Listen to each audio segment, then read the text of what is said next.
Welcome back everyone. Welcome to civil services study. Uttar Pradesh PCS प्रारंभिक परीक्षा 2021 के लिए टेस्ट सीरीज स्टार्ट कर दी गई है। 2 टेस्ट ऑलरेडी कंप्लीट हो गए हैं। यह इसका टेस्ट नंबर 3 इंपॉर्टेंट होंगे प्रश्न।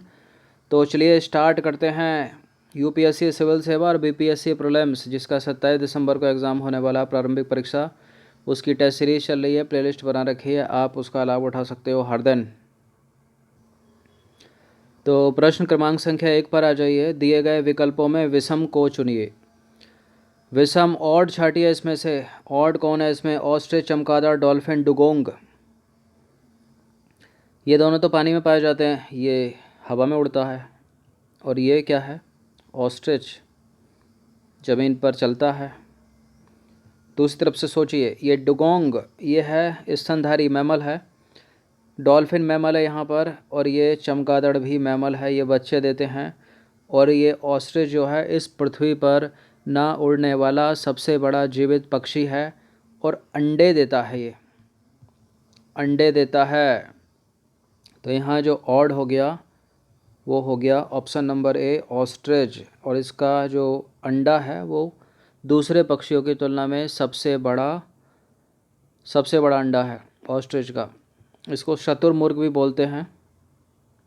ठीक है, ना उड़ने वाला सबसे बड़ा जीवित पक्षी है ये ऑस्ट्रिच। बाकी स्तनधारियों का अगर लक्षण पूछा जाए तो 4 चैम्बर्ड हार्ट होता है इसमें, 2 अलिंद होते हैं और 2 होते हैं निलय। इसके अलावा बेबी पेरी होते हैं, ये मतलब बच्चे देने वाले। ठीक है, तो देखिए यहाँ जो है विषम हो जाएगा ऑस्ट्रिच, क्योंकि यह पृथ्वी पर ना उड़ने वाला सबसे बड़ा जीवित पक्षी है, जिसका अंडा सभी पक्षियों में सबसे बड़ा है। बाकी सभी यहाँ पर स्तनधारी हैं, मैमल हैं। क्वेश्चन नंबर 2 पर आ जाइए। निम्नलिखित में से कौन ब्रह्मपुत्र की सहायक नदियाँ हैं? देखिए ब्रह्मपुत्र की सहायक नदियाँ यहाँ पर तीस्ता हो गई और तोरशा ब्रह्मपुत्र की सहायक नदियाँ। तवांग तो अरुणाचल प्रदेश में मठ है ना, तवांग में सबसे बड़ा मठ है अरुणाचल प्रदेश में, तो नदी थोड़ी है तवांग। गलत है। तो जहाँ जहाँ पर 2 है उसको हटा दीजिए। इसका आंसर हो जाएगा केवल 1 और 3, ऑप्शन नंबर सी।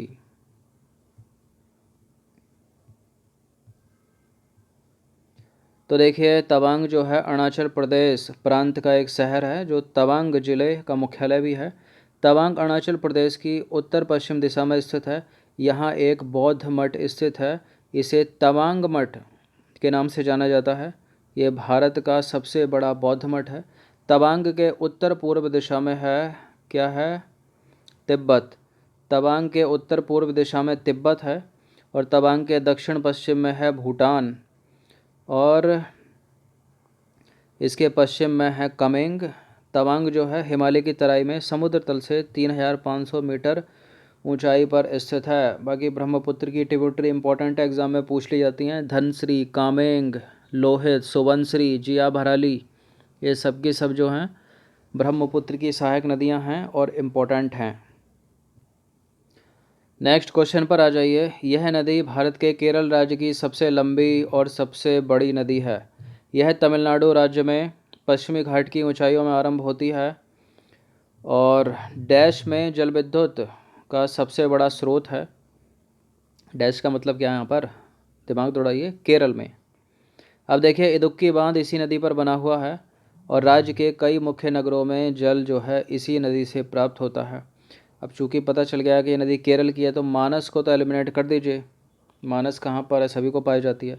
तो उत्तर इसका भरतपूजा, पेरियार, मांडवी, इन्हीं में से होगा। ठीक है, तो सही आंसर क्या है इसका? इसका आंसर है ऑप्शन नंबर बी, पेरियार। तो देखिए पेरियार जो है भारत के केरल राज्य की जो है सबसे लंबी और सबसे बड़ी नदी है।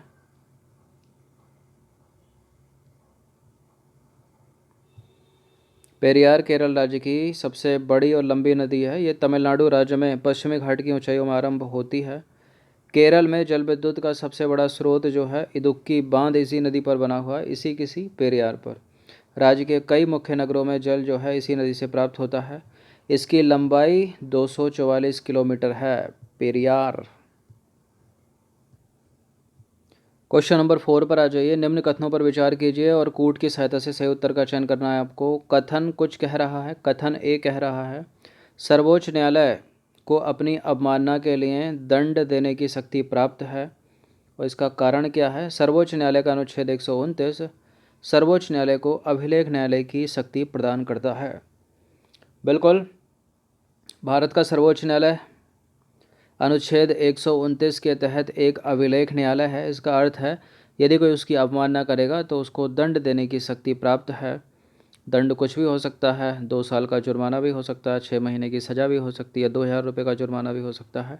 अभी एक वरिष्ठ अधिवक्ता को सुप्रीम कोर्ट ने 1 रुपये का जुर्माना लगाया था, न्यूज़ में था वो। तो कथन ए और आर दोनों सही है और ये जो आर है वो ए की सही व्याख्या करता है, तो ऑप्शन नंबर ए हो जाएगा इसका आंसर। तो भारत का सर्वोच्च न्यायालय स्वयं की अवमानना पर दंड देने की शक्ति रखता है। यह प्रावधान भारतीय संविधान के अनुच्छेद 129 में निहित है। सीधे सीधे आर्टिकल पूछे जाते हैं पीसीएस की परीक्षाओं में और दूसरे कॉम्पिटिटिव एग्जाम में। यह स्टेटमेंट बनाकर भी पूछे जा सकते हैं क्योंकि पैटर्न तो अब यूपी पीसीएस में यूपीएससी वाला ही फॉलो हो रहा है ना। नेक्स्ट क्वेश्चन पर आ जाइए। निम्न कथनों पर विचार कीजिए और कूट की सहायता से सही उत्तर का चयन कीजिए। पहला है कथन, भारत के उच्चतम न्यायालय से परामर्श मांग सकते हैं। भारत के राष्ट्रपति उच्चतम न्यायालय से परामर्श मांग सकते हैं। देखिए यहाँ उच्चतम न्यायालय या सर्वोच्च न्यायालय या देवनागरी में सुप्रीम कोर्ट लिखा हो सकता है। किसी भी प्रश्न में एक ही मतलब है, ठीक है। अब इसका कारण क्या है? उच्चतम न्यायालय द्वारा राष्ट्रपति को दिया गया परामर्श उसके लिए बाध्यकारी होता है। यह आर्टिकल वही 143 है, तो बाध्यकारी नहीं होता है। गलत है स्टेटमेंट, पहला वाला सही है। अब इसका उत्तर ये तो होगा नहीं क्योंकि दोनों तो सही हुए नहीं, ना बी होगा। तो इसका आंसर हो जाएगा ऑप्शन नंबर ए सही है किंतु आर गलत है। तो भारतीय संविधान के अनुच्छेद 143 के तहत राष्ट्रपति सर्वोच्च न्यायालय से सलाह मांग सकते हैं, लेकिन इस प्रकार सर्वोच्च न्यायालय के द्वारा दी गई सलाह राष्ट्रपति के लिए बाध्यकारी नहीं होती, ठीक है, बाध्यकारी नहीं होती। नेक्स्ट क्वेश्चन पर आ जाइए। क्वेश्चन नंबर 6 है, भारत के किस गवर्नर जनरल को भारतीय नागरिक सेवा का पिता कहा जाता है? अब आंसर तो आपको दिख ही रहा है। तो इम्पोर्टेंट है ये प्रश्न, पूछा जाता है चाहे नागरिक सेवा का पिता या फिर इसको बोलते हैं सिविल नागरिक की तो बात है।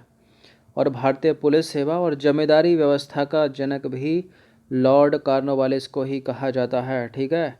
इम्पोर्टेंट है ये प्रश्न।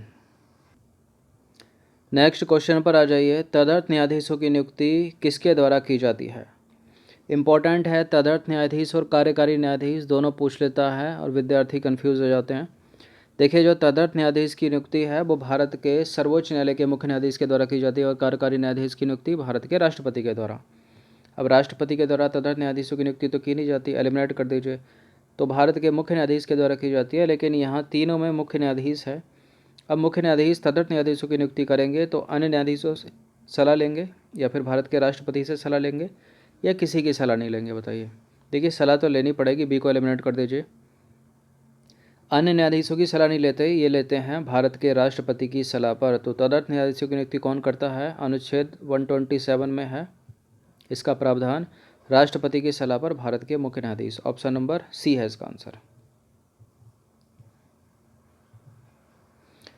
तो देखिए यदि किसी समय उच्चतम न्यायालय के सत्र को आयोजित करने या चालू करने के लिए उस न्यायालय के न्यायाधीशों की गणपूर्ति प्राप्त ना हो, मतलब पूरी ना हो, 1/10 होता है ना, तो भारत का मुख्य न्यायाधीश राष्ट्रपति की पूर्व सहमति से और संबंधित उच्च न्यायालय के मुख्य न्यायमूर्ति से परामर्श करने के पश्चात किसी उच्च न्यायालय के किसी ऐसे न्यायाधीश से जो उच्चतम न्यायालय का न्यायाधीश नियुक्त होने के लिए सम्यक रूप से अहर है, जिसे भारत का मुख्य न्यायमूर्ति नाम निर्दिष्ट करे, उच्चतम न्यायालय की बैठकों में उतनी अवधि के लिए जितनी आवश्यक हो तदर्थ न्यायाधीश के रूप में उपस्थित रहने के लिए लिखित रूप से अनुरोध करता है। अच्छे से पढ़िएगा इसको, सीधा सीधा लिखा है लक्ष्मीकांत में। तो तदर्थ न्यायाधीश चीफ जस्टिस ऑफ इंडिया, कार्यकारी न्यायाधीश भारत के राष्ट्रपति। एक इम्पॉर्टेंट प्रश्न आ गया विक्टोरिया झील से रिलेटेड। विक्टोरिया झील निम्न में से कहाँ पाई जाती है? विक्टोरिया झील का अधिकार क्षेत्र किन देशों के पास है? तो तंजानिया, केन्या, युगांडा में है लेक विक्टोरिया। तो इसका आंसर हो जाएगा ऑप्शन नंबर ए। सोमालिया को एलिमिनेट कर दीजिए, जहाँ जहाँ पर सोमालिया है वो नहीं होगा। तो इसका आंसर क्या हो जाएगा? केवल 1, 2 और 3। तो विक्टोरिया झील का जो विस्तार है तंजानिया, केन्या और युगांडा 3 अफ्रीकी देशों में है। अफ्रीका की झील है विक्टोरिया। इम्पॉर्टेंट है झीलें, चाहे भारत की हों या विश्व की हों। नेक्स्ट क्वेश्चन की तरफ बढ़ते हैं। निम्नलिखित कथनों पर विचार कीजिए। पहला स्टेटमेंट है, चिल्का झील विश्व की सबसे बड़ी खारे पानी की झील है। ये उड़ीसा में स्थित है और विश्व की सबसे बड़ी मीठे पानी की झील सुपीरियर है। सुपीरियर झील कनाडा और संयुक्त राज्य अमेरिका की सीमा पर स्थित है। देखिए, कनाडा और संयुक्त राज्य अमेरिका, उधर की तरफ क्या है? Great lakes. क्या है? Great lakes. और पता होनी चाहिए, इंपॉर्टेंट है, पूछी जाती हैं। तो बिल्कुल जो सुपीरियर झील है वो कनाडा और संयुक्त राज्य अमेरिका की सीमा पर स्थित है। करेक्ट है स्टेटमेंट ये वाला। विश्व की सबसे बड़ी मीठे पानी की झील है कौन सी? सुपीरियर झील, ये भी सही है। और ऊपर है चिल्का झील से रिलेटेड स्टेटमेंट। तो देखिए, दुनिया की सबसे बड़ी खारे पानी की झील कैस्पियन सागर है, तो गलत है पहला वाला स्टेटमेंट। चिल्का झील तो भारत की सबसे बड़ी खारे पानी की झील है ना, और भारत के साथ साथ एशिया की सबसे बड़ी खारे पानी की झील है, विश्व की तो है नहीं। तो गलत है पहला वाला स्टेटमेंट। चिल्का उड़ीसा में स्थित है, दूसरा वाला स्टेटमेंट सही है। तो यहाँ पहला सही हो गया। यहाँ 4 को हमको एलिमिनेट करना पड़ेगा। हमको पहला वाला एलिमिनेट करना पड़ेगा, 4 तो करेक्ट है ना अपना। तो इसका उत्तर केवल एक ही कट जाता है, एलिमिनेट हो जाता है। इससे 2, 3, 4 ऑप्शन नंबर सी हो जाएगा इसका आंसर।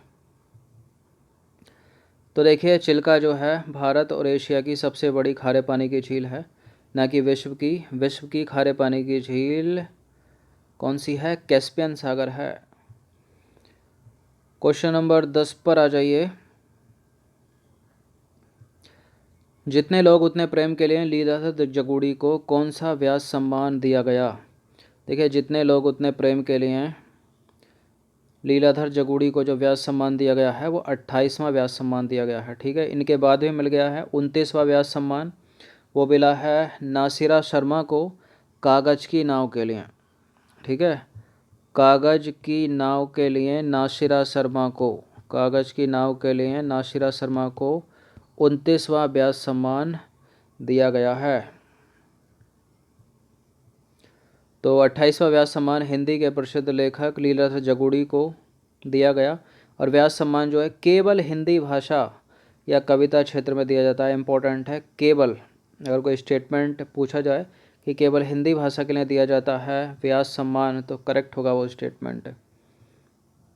क्वेश्चन नंबर 11 पर आ जाइए। दक्षिणी गोलार्ध में सबसे छोटा दिन होता है। दक्षिणी गोलार्ध में सबसे छोटा दिन होता है 21 जून, और यही 21 जून जो है उत्तरी गोलार्ध में सबसे बड़ा दिन होता है। यह अपनी सुंदर सी पृथ्वी बीच से एक रेखा खींच देते हैं 0 डिग्री, यह इक्वेटर लाइन, अभी पीसीएस की परीक्षा में पूछी गई थी। ऊपर का हो गया उत्तरी गोलार्ध और नीचे का हो गया दक्षिणी गोलार्ध। ठीक है, तो यहाँ का दिन जो सबसे बड़ा होगा वो यहाँ छोटा होगा, जो यहाँ सबसे छोटा होगा वो यहाँ सबसे बड़ा होगा, तो उल्टा होता है इसमें। और डेट वही है 21 जून और 22 दिसंबर। तो देखिए, दक्षिणी गोलार्ध में सबसे छोटा दिन होता है 21 जून, जबकि 22 दिसंबर को सबसे बड़ा दिन होता है। इसके विपरीत देखा जाए उत्तरी गोलार्ध में, तो उत्तरी गोलार्ध में सबसे छोटा दिन होता है 22 दिसंबर और सबसे बड़ा दिन होता है 21 जून। तो उल्टा होता है, जो ऊपर छोटा नीचे वो बड़ा। क्वेश्चन नंबर 12 पर आ जाइए। निम्न कथनों पर विचार करना है। कथन कहता है कि 16 अक्टूबर 1905 को बंगाल विभाजन प्रभावी हुआ, और कारण क्या है? इस दिन को पूरे बंगाल में शोक दिवस के रूप में मनाया गया। अब देखिए, ऊपर वाली बात भी सही है, नीचे वाली बात भी सही है। क्या व्याख्या कर रहे हैं ये एक दूसरे की? माना कि 16 अक्टूबर 1905 को बंगाल विभाजन प्रभावी हुआ, तो क्यों प्रभावी हुआ? ये वाली घटना तो इस घटना के बाद होनी चाहिए ना, इसका कोई कारण तो बता नहीं रही है। 16 अक्टूबर 1905 को बंगाल विभाजन प्रभावी हुआ, तो बंगाल विभाजन जब प्रभावी हुआ तो इस दिन को पूरे बंगाल में शोक दिवस के रूप में मनाया गया। अब उल्टा हो रहा है, इसको ऊपर वाले की व्याख्या करनी चाहिए, तो जबकि ऊपर वाला नीचे वाले की कर रहा है। तो क्या इसका आंसर हो जाएगा? ए और आर दोनों सही हैं, किंतु आर ए की सही व्याख्या जो है वो नहीं करता है। ठीक है, तो इसका आंसर हो जाएगा ऑप्शन नंबर बी। अब क्वेश्चन नंबर 13 पर आ जाइए। निम्बस किस मेघ को दर्शाते हैं? निम्बस किस मेघ को दर्शाते हैं? पंख की तरह लगने वाले मेघ को दर्शाते हैं क्या निम्बस? नहीं, ढेर की तरह लगने वाले मेघ को दर्शाते हैं क्या निम्बस? नहीं। ऊपर से गोलाकार दिखने वाले मेघ को दर्शाते हैं क्या निम्बस? नहीं। वर्षा मेघ को दर्शाते हैं निम्बस। किसको दर्शाते हैं निम्बस? वर्षा मेघ को दर्शाते हैं। तो देखिए जो निम्बस है वो वर्षा मेघ से संबंध रखते हैं। इस बादल से वर्षण उत्पन्न होता है जो कि धरातल पर बारिश, ओला, बर्फबारी आदि के रूप में गिरता है। निम्बस जो है एक लैटिन भाषा का शब्द है जिसका अर्थ है वर्षा मेघ या वर्षा तूफान। ठीक है, नेक्स्ट क्वेश्चन पर आ जाइए। अनुसूचित जनजाति के संरक्षण के लिए किसी क्षेत्र को अनुसूचित क्षेत्र घोषित करने की शक्ति किसको प्राप्त है? बताइए किसको प्राप्त है? इंपॉर्टेंट है प्रश्न। भारत के मुख्य न्यायाधीश को नहीं है, प्रधानमंत्री को नहीं है, गृह मंत्री को नहीं है, भारत के राष्ट्रपति को। ऑप्शन नंबर सी है इसका आंसर। तो देखिए अनुसूचित जनजाति के संरक्षण के लिए किसी क्षेत्र को अनुसूचित क्षेत्र के रूप में घोषित करने की जो शक्ति है भारतीय संविधान के अनुच्छेद 244(1) तथा 5वीं अनुसूची के तहत भारत के राष्ट्रपति को प्राप्त है। किसको? राष्ट्रपति को। क्वेश्चन नंबर 15 पर आ जाइए। सर्वोच्च न्यायालय का न्यायाधीश बनने के लिए न्यूनतम आयु अर्हता क्या है? देखिए 35 वर्ष तो भारत का राष्ट्रपति उपराष्ट्रपति के लिए है, 30 वर्ष जो है राज्यसभा का सदस्य बनने के लिए। इनमें से कोई नहीं इसका आंसर होगा। न्यूनतम आयु तो कुछ है ही नहीं। अधिकतम है ना 65 जो है सुप्रीम कोर्ट के लिए है और 62 जो है हाई कोर्ट के लिए है। तो सर्वोच्च न्यायालय के न्यायाधीश और मुख्य न्यायाधीश बनने के लिए भारतीय संविधान में न्यूनतम आयु अर्हता का प्रावधान जो है वो नहीं है, लेकिन वह अपने पद पर 65 वर्ष की आयु तक बने रह सकते हैं। ठीक है, क्वेश्चन नंबर 16 पर आ जाइए। भारतीय संविधान के किस अनुच्छेद के अधीन राज्यों के राज्यपाल को अध्यादेश जारी करने की शक्ति प्राप्त है? 20 प्रश्न है इस टेस्ट में।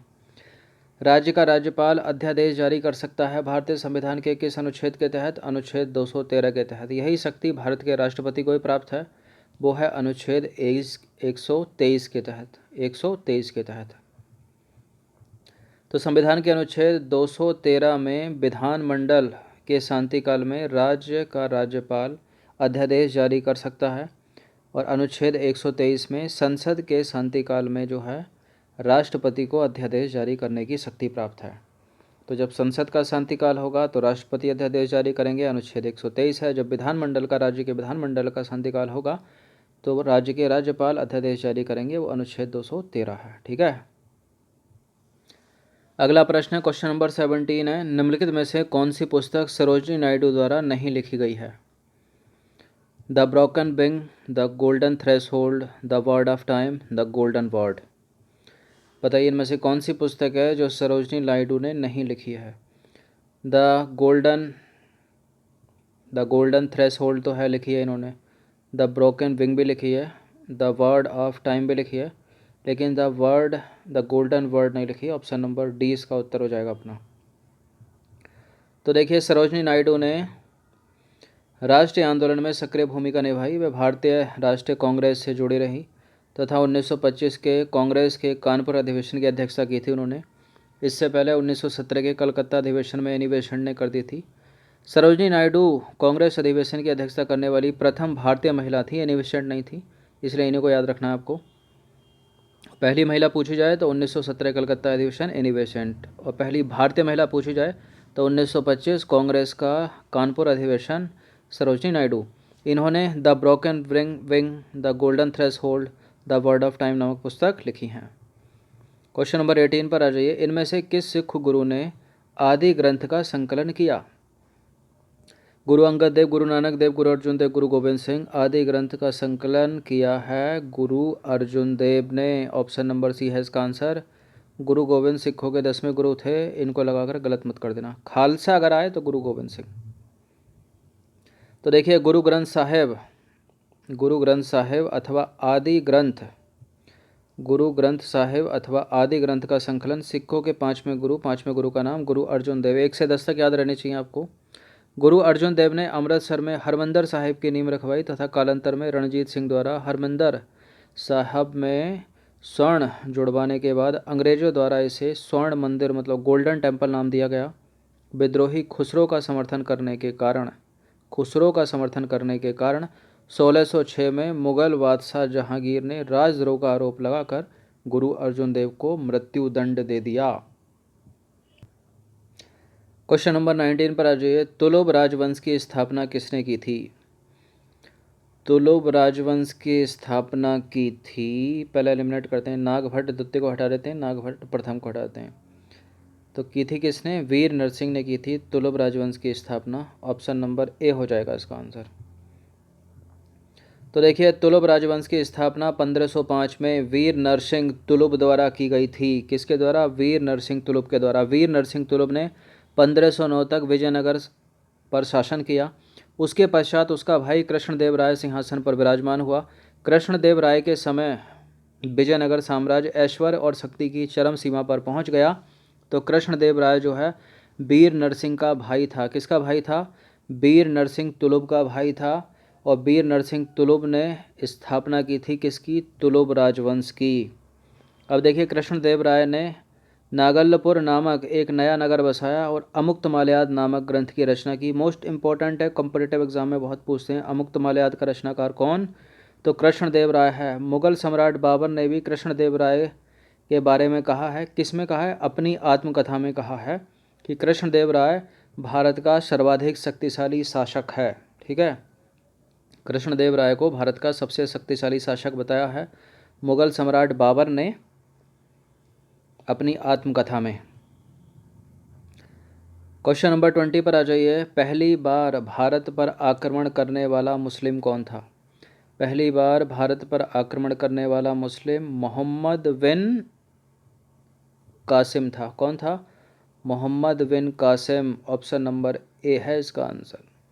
तो भारत पर पहला मुस्लिम आक्रमण 711 ईस्वी में अरब आक्रमणकारी मोहम्मद बिन कासिम के नेतृत्व में हुआ था। किसके नेतृत्व में? मोहम्मद बिन कासिम के नेतृत्व में। कब? 711 में। तो 20 प्रश्न थे ये। अच्छे से इसका रिवीजन कम से कम प्रैक्टिस एक बार तो कर ही लीजिएगा। धन्यवाद।